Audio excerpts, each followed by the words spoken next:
Bendiciones y bienvenidos a este su canal de revelación de los ministerios Llamada Final aquí en la ciudad de Irapuato, Guanajuato.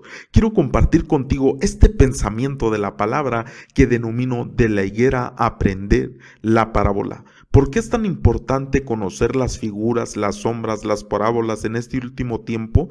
Porque nuestro Señor Jesucristo en Mateo capítulo 24, cuando empezó a hablar de las señales, cuando empezó a hablar del último tiempo, del fin del siglo, pues muchas cosas vienen en figura y en sombra, de tal manera que nosotros debemos de entender el contexto de lo que está hablando para poder ver las profecías cumplidas en el tiempo final. En este tiempo que vivimos es tan importante poder conocer estas características para ver su cumplimiento en la palabra. Ahora, ¿qué es lo que nosotros debemos de conocer? Se dice que Israel es el reloj de Dios, pero ¿cómo nosotros vamos a entender Israel si no conocemos la historia de Israel? Muchas ocasiones se habla de los judíos, pero estamos mencionando solo una tribu. Israel eran 12 tribus, por eso se dice las 12 tribus de Israel, las cuales eran 12 hijos, ¿verdad? De Jacob, que se llamó Israel, y que cada una de estos hijos tuvo su tribu,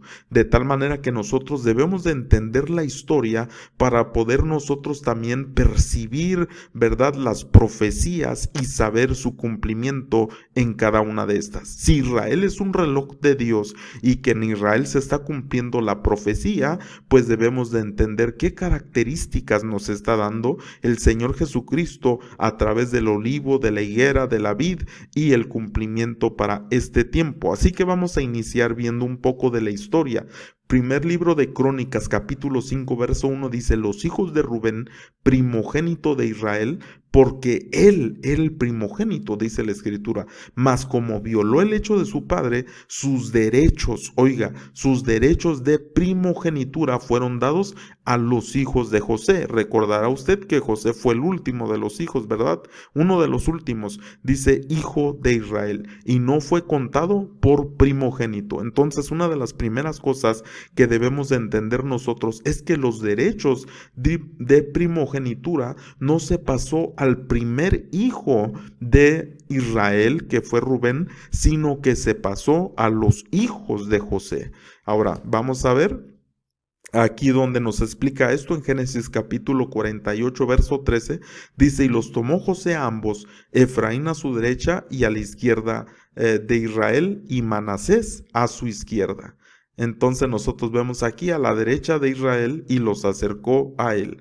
Es decir, que tomó sus dos hijos, José, Efraín y Manasés, y ahí los acercó a Israel para que los bendijera. Verso 14, entonces Israel extendió su mano derecha y la puso sobre la cabeza de Efraín, que era el menor, y su mano izquierda sobre la cabeza de Manasés, colocando así sus manos de adrede, es decir, las puso al revés, aunque Manasés era el primogénito. Ahora, algo bien interesante aquí, no solo perdió la primogenitura Rubén, sino que además de eso nos dice la escritura que también Manasés, que a él le correspondía la primogenitura, puso la mano derecha sobre la cabeza de Efraín. Esto lo dice aquí en Génesis 48, 14. ¿Qué quiere decir esto? La mano derecha, pues obviamente era para bendecir al primogénito, pero la puso sobre la cabeza de Efraín. Pero viendo José que su padre ponía la mano derecha sobre la cabeza de Efraín, le causó esto disgusto y asió la mano de su padre para cambiarla de la cabeza de Efraín a la cabeza de Manasés. Y dijo José a su padre: no así, padre mío, porque este es el primogénito. Pon tu mano derecha sobre su cabeza, hablando de Manasés. Mas su padre no quiso y dijo: lo sé, hijo mío, lo sé. También él vendrá a ser un pueblo y será también engrandecido, pero su hermano menor, está hablando de Efraín, será más grande que él y su descendencia formará multitud de naciones. Entonces aquí hay algo bien importante, hermano amado, que nosotros tenemos que entender, que para entender la historia de Israel y cómo Israel es un reloj de Dios y cómo proféticamente se van a ir cumpliendo todas las cosas que habló nuestro Señor Jesucristo, pues le vuelvo a repetir, tenemos que entender un poco de la historia. Usted va a ir viendo poco a poco por qué razón, por qué es tan importante entender esto. Bueno, vuelvo a recordar, Rubén perdió su primogenitura, lo vimos aquí en aquí en primer libro de Crónicas 5:1 dice: sus derechos de primogenitura fueron dados a los hijos de José, hijo de Israel. Y entonces nosotros vemos que cuando los empieza a bendecir, la mano derecha la pone sobre la cabeza de Efraín y le dice, José se disgusta, ¿verdad? Ahí en el versículo, ¿cuál es el versículo? Es aquí en el versículo 17 donde dice, le causó esto disgusto y quiso cambiar su mano de su padre, ¿verdad? Pero no quiso su padre. Verso 19, mas su padre no quiso y dijo, lo sé, hijo mío, lo sé. También él vendrá a ser un pueblo y será también engrandecido, pero su hermano menor, hablando de Efraín, será más grande que él y su descendencia formará multitud de naciones. ¿Y estas naciones por qué son tan importantes? Ahora veamos por qué. Génesis 49:10, esta versión Biblia al día, dice, el cetro no se apartará de Judá, ni de entre sus pies el bastón de mando, hasta que llegue el verdadero rey, quien merece la obediencia de los pueblos. Esto está hablando en relación a cada una de las tribus, las bendiciones, y aclara, es decir, pudo haber recibido la primogenitura Efraín, pero aquí dice que el que tendría el cetro para gobernar sería Judá. Dice, ni de entre sus pies el bastón de mando, hasta que llegue el verdadero rey. ¿Quién es el verdadero rey? Yeshua HaMashiach, nuestro Señor Jesucristo. Dice, quien merece la obediencia de los pueblos. Ahora, Génesis 49:22, hablando de las bendiciones, aquí acabamos de leer la bendición para Judá, pero fíjese la bendición de José. José es el retoño de una vid frondosa. Ok, entonces cabe decir aquí, detenernos un poquito, ¿quién es la vid? Porque aquí dice, José es el retoño de una vid frondosa. ¿Quién fue que dijo, yo soy la vid verdadera? Nuestro Señor Jesucristo. Pero el retoño de esa vid, pues obviamente es José, y aquí lo dice. Ahora, dice, de una parra frondosa junto a la fuente, los sarmientos trepan sobre la muralla, es decir, que se van más allá de la muralla. ¿Por qué razón? Porque, como veíamos acá, ¿verdad? Dice acerca de Efraín, su descendencia formará multitud de naciones. Fíjese qué importante, multitud de naciones. Ok, continuamos. Primer libro de Reyes 12:19. Así se apartó Israel de la casa de David hasta hoy. Es decir, hubo una división entre el pueblo de Israel. Sabemos que eran 12 tribus, ¿verdad? Bueno, se dividieron las tribus, 10 de ellas se fueron al norte y las otras al sur, de tal manera que el reino se dividió y dice la escritura, así se apartó Israel de la casa de David. ¿Cuál es la casa de David? Pues obviamente la tribu de Judá. Pero algo bien importante aquí, y es por eso que muchas veces nos confundimos o mezclamos, es que cuando habla de Israel, en ocasiones en la escritura puede tener que ver con todo Israel.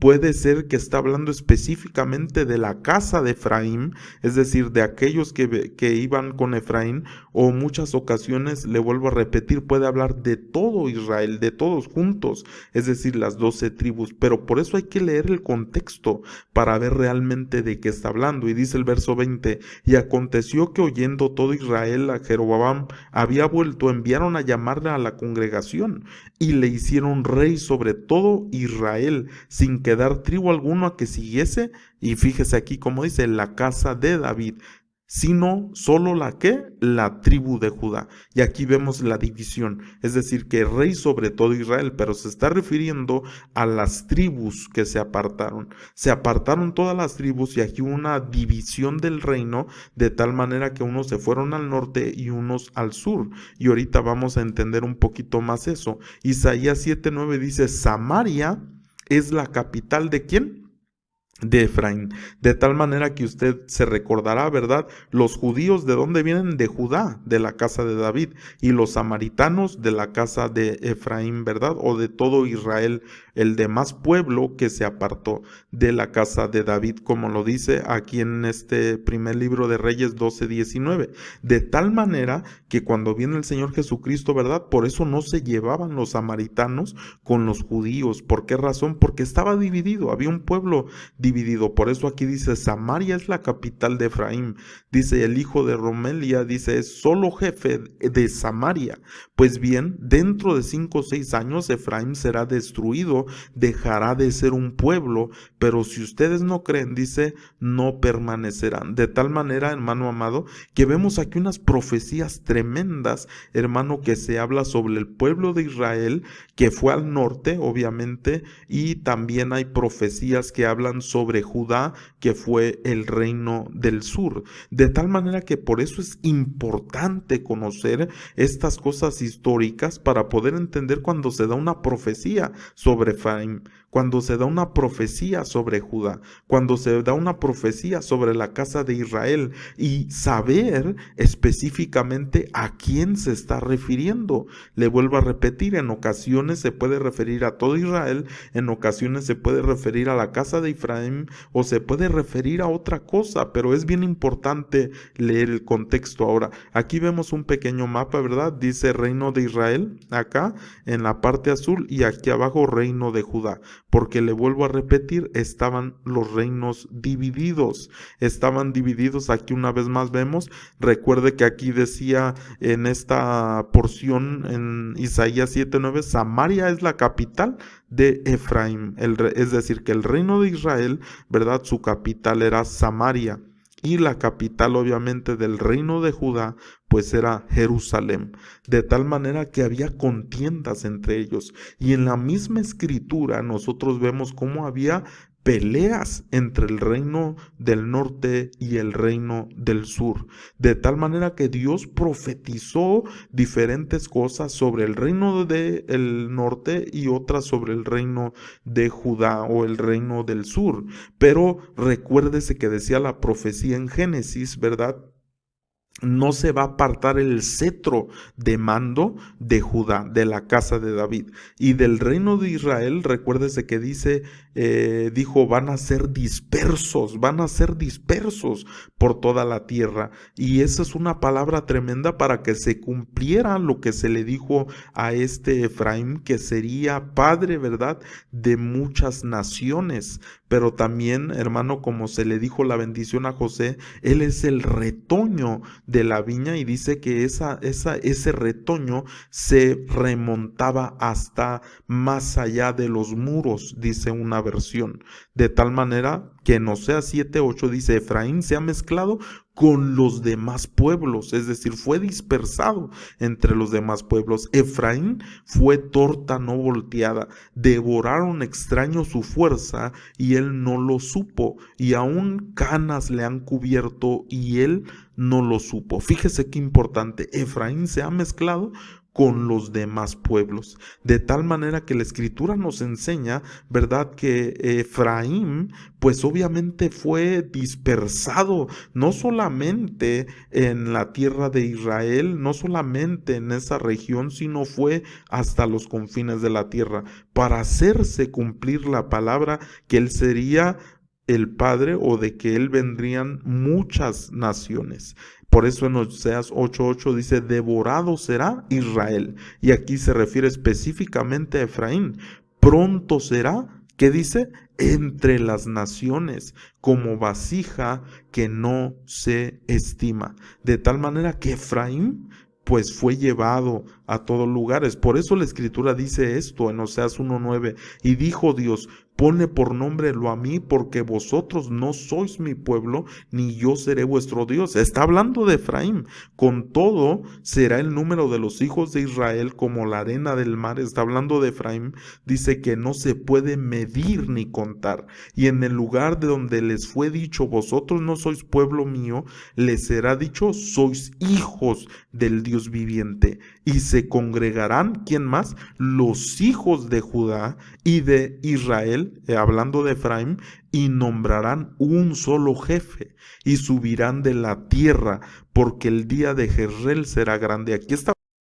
Les recuerdo que si no se ha suscrito al canal, se suscriba y que pueda compartir estas enseñanzas con otras personas para ser de bendición a otros.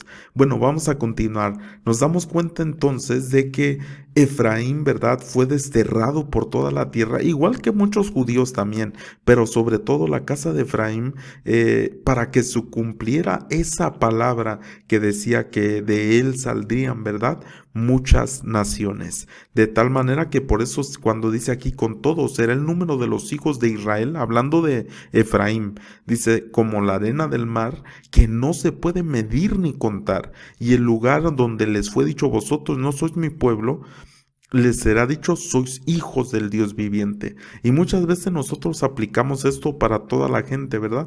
Pero en realidad quiere decir que mucha gente a la que se le ha dicho gentil, realmente muchos son de la casa perdida de Efraín. Ahora vamos a continuar. Dice en Romanos 9:24, hablando de esto mismo, mire, dice, esos somos nosotros a quienes Dios llamó no solo de entre los judíos, sino también de entre los gentiles. Y cita lo que dice allá en Oseas, así lo dice Dios en el libro de Oseas, llamaré mi pueblo a los que no son mi pueblo, y llamaré mi amada a la que no es mi amada. Y sucederá que en el mismo lugar donde les dijo, ustedes no son mi pueblo, serán llamados hijos del Dios viviente. De tal manera que aquí el apóstol Pablo pues está afirmando esta cita de Oseas. Pero fíjese bien, porque aquí dice a quienes Dios llamó no solo de entre los judíos, sino también de entre los gentiles, pero no está hablando de gentiles de naciones que no le pertenecen, no, está hablando específicamente de Efraín, de la casa de Efraín, de esas 10 tribus que estaban en el norte, que se dispersaron por toda la tierra, ¿verdad? Y si queremos entender un poquito más, pues vamos a leer esas profecías que hablan de Asiria, ¿verdad? Cómo vino y también como Nabucodonosor vino con Judá y, hermano, empezaron a destruir todo aquello y a dispersarlos por toda la tierra, de tal manera que por eso la profecía en Oseas, si revisamos, como veíamos, ¿verdad?, está hablando de Efraín. Y entonces, por ejemplo, aquí en el 8:8 dice, devorado será Israel, que se refiere a Efraín. Y veíamos también aquí en Oseas 7:8, Efraín se ha mezclado con los demás pueblos, es decir, que se refiere específicamente a Efraín cuando se refiere allá en Romanos a los gentiles. Si leemos todo el libro de Oseas de este profeta, nos daremos cuenta que habla de las dos casas, habla tanto del reino del norte como del reino del sur, es decir, habla de la casa de Efraín, que se refiere a esas tribus que se fueron con Efraín, y a las tribus que estuvieron, que realmente era Judá, ¿verdad? Ahora, vamos a ver algo más, dice Romanos 11:11, digo pues, ¿han tropezado los de Israel para que cayesen? En ninguna manera. Pero por su transgresión vino la salvación a los gentiles para provocarles a celos. Y está hablando obviamente también de la casa, ¿verdad?, de Efraín. Romanos 11:17 dice, pues si algunas de las ramas fueron desgajadas y tú, siendo olivo silvestre, has sido injertado en el lugar de ellas y has sido hecho participante de la raíz y de la rica savia del olivo. Entonces, ¿a quién se refiere cuando está hablando del olivo? Ya veíamos más atrás, ¿verdad?, cuando habla de la vid y del retoño de la vid, y veíamos que Efraín, ¿verdad?, dice que es la vid.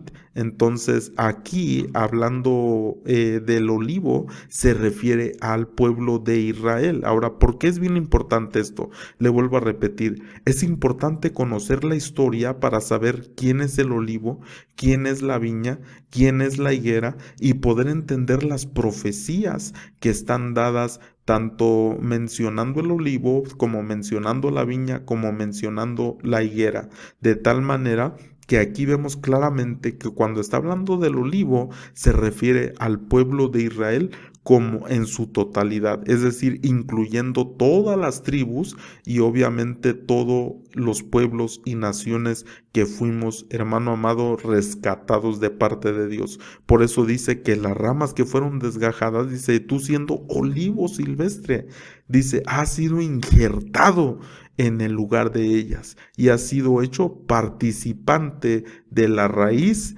y de la rica savia del olivo, de tal manera que hay porciones donde podemos nosotros leer que se habla del olivo, pues lo podemos vincular inmediatamente a Israel en su totalidad.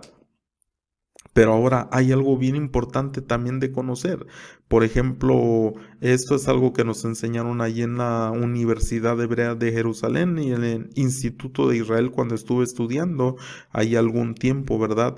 En el tiempo, hermano amado, de nuestro Señor Jesucristo, por ejemplo, había, hermano, diferentes tipos de judaísmos. Muchas veces la gente generaliza, ¿verdad? Por no conocer la historia, por no conocer esto y simplemente dice los judíos, ¿verdad? No lo recibieron los judíos y uno se queda así como, ¿cómo que no lo recibieron los judíos? Si sus discípulos eran judíos, y entonces, ¿qué eran sus discípulos? Eran judíos sus discípulos, pero fíjese que, por ejemplo, en la antigua fe de Israel, ¿verdad? Todos los miembros de la familia comparten rasgos, aunque son especialmente diferentes entre sí. Por ejemplo, había el judaísmo del templo fuera de Jerusalén. Había los israelitas samaritanos de los que estamos hablando, ¿verdad?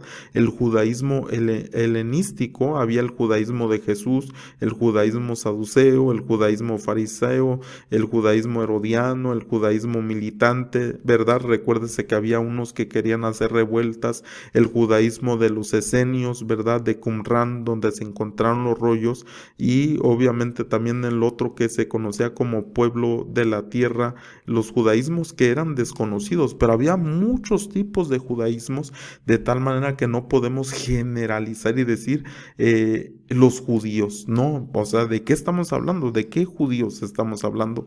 Y también en la escritura, bien importante, cuando se menciona a los judíos, tenemos que entender de qué se está hablando, no se está hablando de todos, no está generalizando, sino que si leemos el contexto, pues entenderemos que hay cierto tipo de judíos. Ahora, si no hemos estudiado esto, pues por eso le digo, nos podremos confundir, podemos generalizar, incluso por eso también que se habla de las parábolas o que se habla de la higuera o del olivo o de la viña, pero no vemos lo que realmente la escritura está diciendo y estableciendo. Por eso dice en Mateo 24:15, por tanto, cuando veáis en el lugar santo la abominación desoladora del que habló el profeta Daniel, el que le entienda, dice entonces los que están en ¿dónde?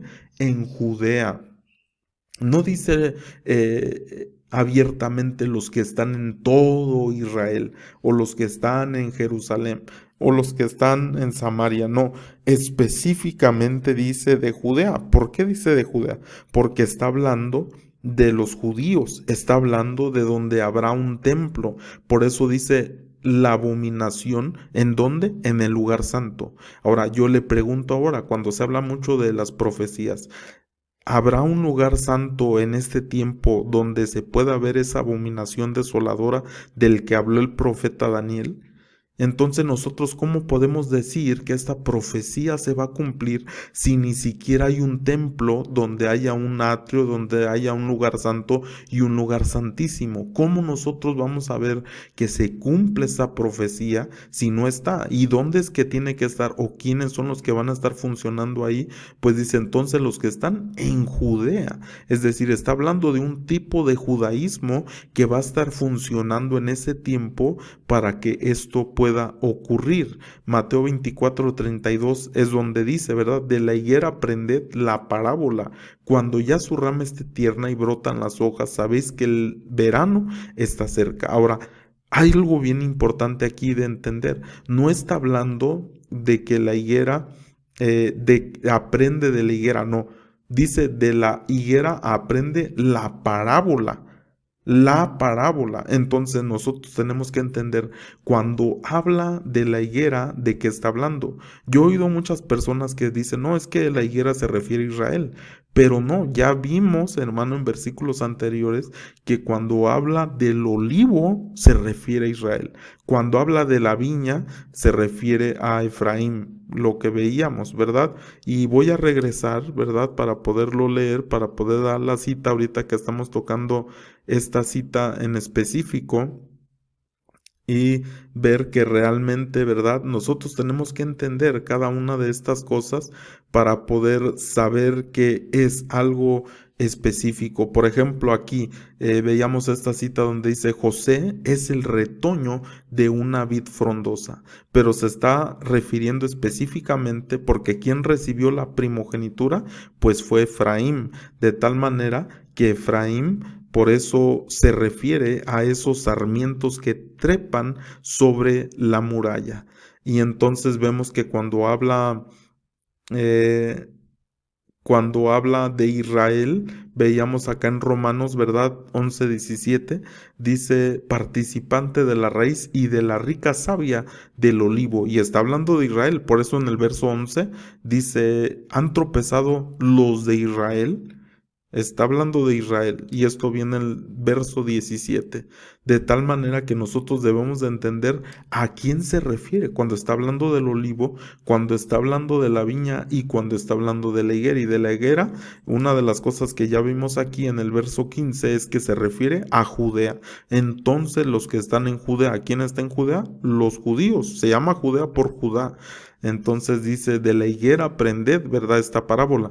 Y por eso dice aquí en Jeremías 24:5, así ha dicho Jehová el Señor, dice Dios de Israel, como a estos higos buenos, así miraré, ¿a quién?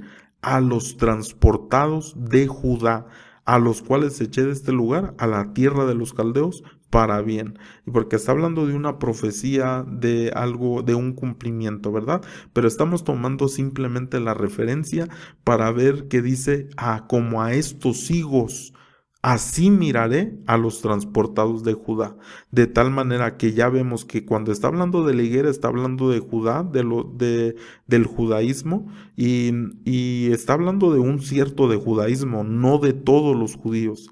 Ahora, está hablando del olivo como Israel, está hablando la viña, obviamente nuestro Señor Jesucristo dice yo soy la vid, pero se refiere también cuando está hablando de los sarmientos o cuando dice de el brote, ¿verdad? De José, que obviamente se refiere a Efraín. ¿Por qué razón?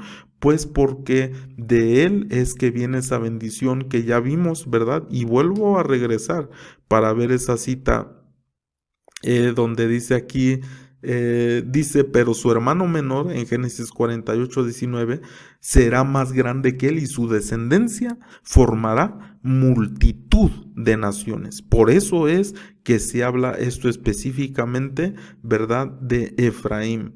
Entonces, fíjese qué importante, por eso entender de qué está hablando cada una de estas sombras o figuras, como lo es la higuera, como lo es el olivo, como lo es la vid, para poder entender proféticamente de qué está hablando, porque nosotros simplemente podamos generalizar todo y decir, no, es que dice esto aquí, dice, pero si ni siquiera sabemos quién es la higuera, ni sabemos quién es la vid, ni sabemos quién es el olivo, ¿cómo nosotros vamos a poder entender, verdad, históricamente y proféticamente cómo se ha de cumplir esto? Ahora, Jeremías 24:5 dice lo que veíamos, Dios va a ver a Judá como a los transportados de Judá, obviamente, como higos buenos, dice, ¿verdad?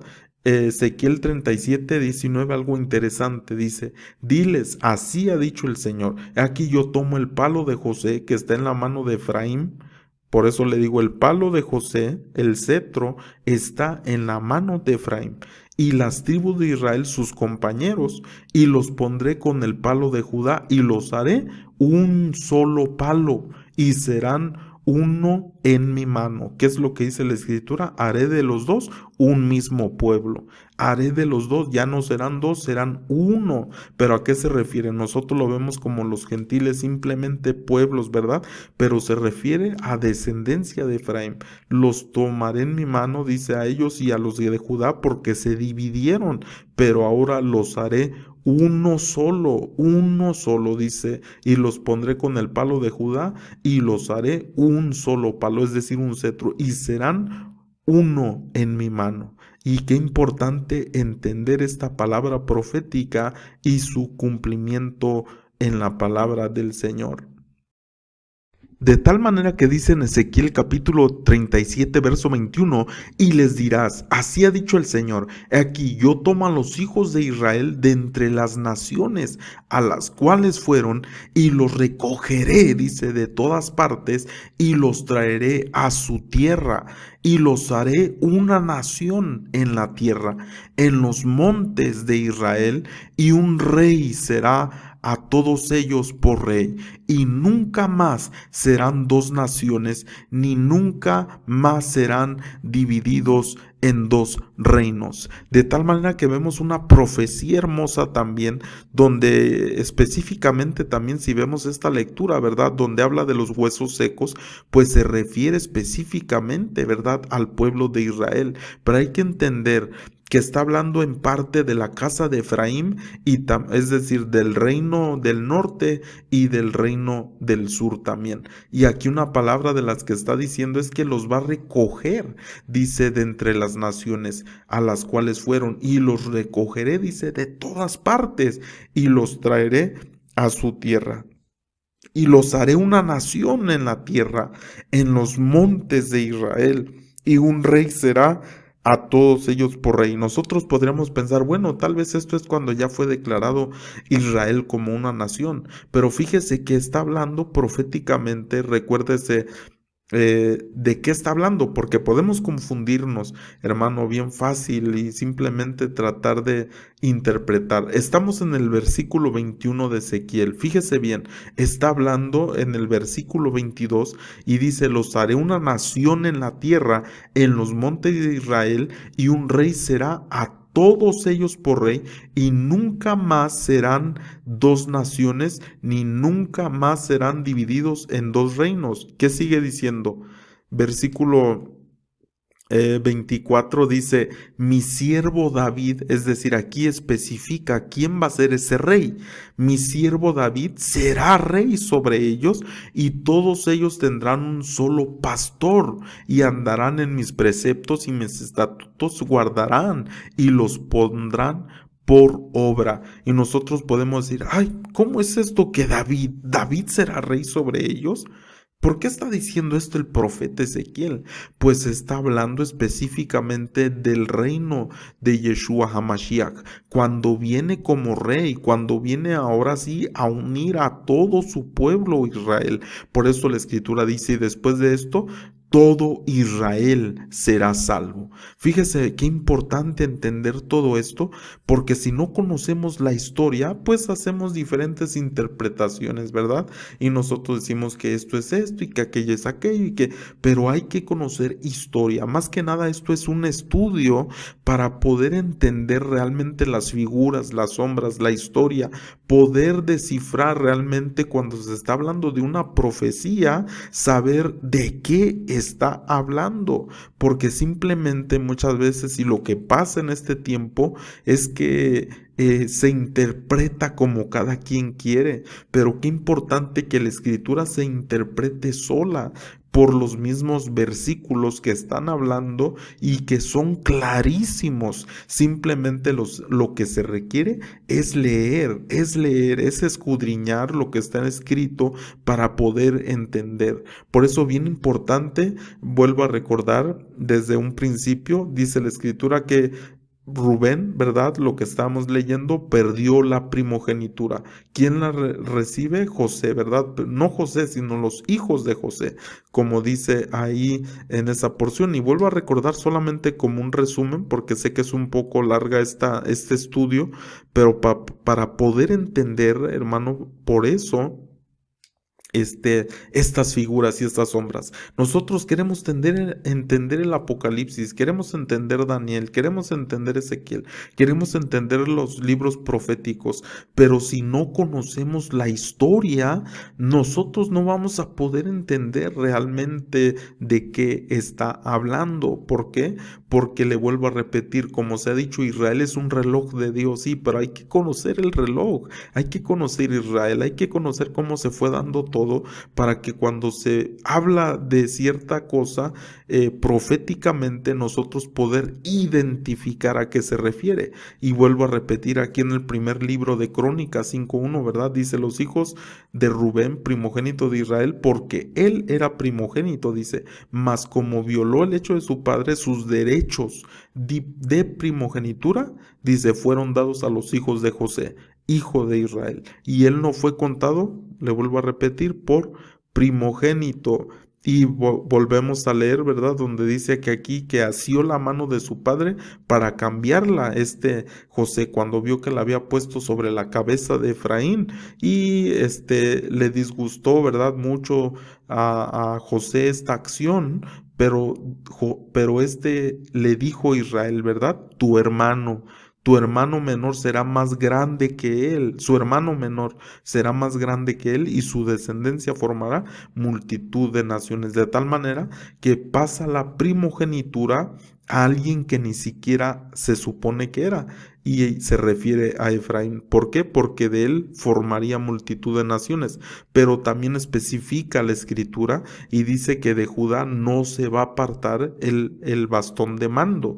Es decir, que aunque Efraín era primogénito, el bastón de mando siempre lo llevaría a Judá hasta que llegue el verdadero rey. Está hablando del Mashiach, quien merece la obediencia de los pueblos, ¿verdad? Entonces nosotros tenemos que entender que se refiere la bendición de José cuando dice, él es el retoño, dice, de una vid frondosa, y se está refiriendo a Efraín, puesto que él iba a ser el que se iba a extender como esos sarmientos que dice aquí que trepan sobre la muralla o que se van más allá de la muralla, de tal manera que podemos identificar claramente a Efraín como parte del retoño de la vid. ¿Por qué? Porque de ahí venimos nosotros también. El Señor Jesucristo, hablando a sus discípulos, les dijo eso, ¿verdad?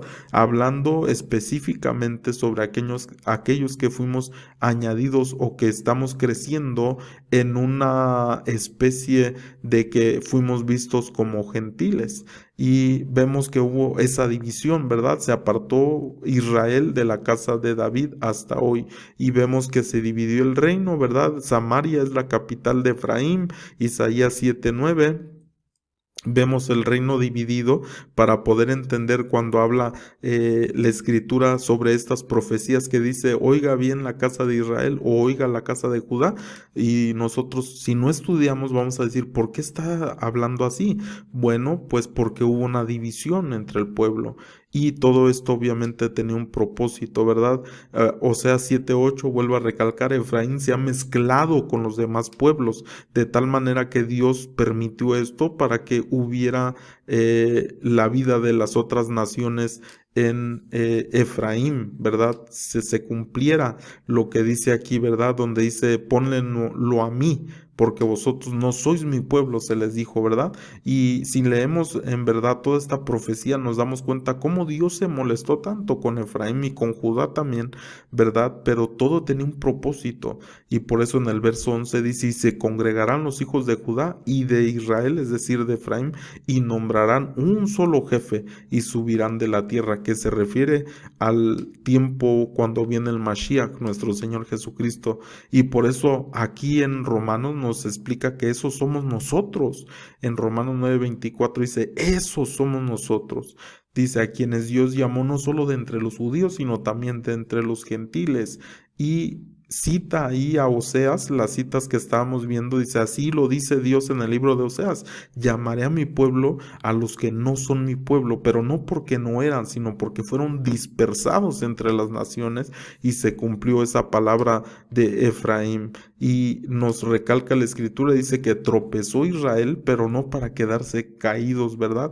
Sino para que viniera esta salvación a todos aquellos. Y nos habla específicamente de Israel como el olivo, de tal manera que Israel es el olivo y en la viña estamos hablando de Efraín, ¿verdad? Del cumplimiento de esa palabra de todas las naciones, de todas las multitudes, pero de Judá se refiere a la higuera y dice la escritura, ¿verdad? Como esos higos, miraré a los transportados de Judá, de tal manera que está hablando del pueblo de Judá, pero bien importante, por eso cuando habla el Señor Jesucristo de esa parábola de la higuera, entender que está hablando de algo muy específico de los judíos, no está hablando de todo Israel, sino muy específico de los judíos. Y por eso es bien importante entender, ¿verdad? Que uno de los propósitos de Dios, como dice aquí en Ezequiel 37:22, dice, y los haré una nación en la tierra, y un rey será a todos ellos por rey. Pero dice, mi siervo David será rey sobre ellos. ¿Por qué David? Porque está hablando de Jesús, hijo de David, Yeshua, hijo de David. ¿Por qué? Porque él fue conocido así. Él es aquel que vendrá. Dice, tendrán un solo pastor y andarán en mis preceptos y mis estatutos guardarán y los pondrán por obra. ¿Quién es el que puede causar esto en las personas? Solamente Yeshua HaMashiach, solamente nuestro Señor Jesucristo. De tal manera que por eso, hermanos, esto a base de estudio podemos entender un poco más también qué es Israel, qué es la casa de Efraín, qué es la casa de Judá, qué es, hermano, esas profecías, porque la mayoría de profecías bíblicas no están dadas, hermano, en el contexto de otro, ¿cómo le diré?, del tiempo que estamos viviendo ahora como pueblos, sino desde la raíz, desde todo lo que vino, hermano, de Israel, de todos los transportados, de los que estaban dispersos y los judíos, ¿verdad?, que también existen sobre toda la tierra y que en el tiempo, hermano, de la visitación del precioso Espíritu Santo, pues vinieron de todas partes, de todas naciones, también los judíos. Y tal vez podría subir una enseñanza específicamente sobre los judíos, porque de cada tribu, hermano, es importante saber un poco para poder entender, hermano, los cumplimientos proféticos. Así que espero que este estudio, hermano, sea de bendición para tu vida. Te vuelvo a recordar, si nos quieres seguir en las redes sociales, aquí está la información. Si quieres hacer una donación al ministerio, también aquí está, hermano, la información. Así que mi deseo es que hayas podido entender un poquito más acerca de la historia de Israel y cómo es tan importante entender esto, vuelvo a repetir, para poder tener una interpretación más certera en relación a las profecías dadas. Así que esto es bien importante. Que Dios te bendiga y hasta la próxima. Shalom.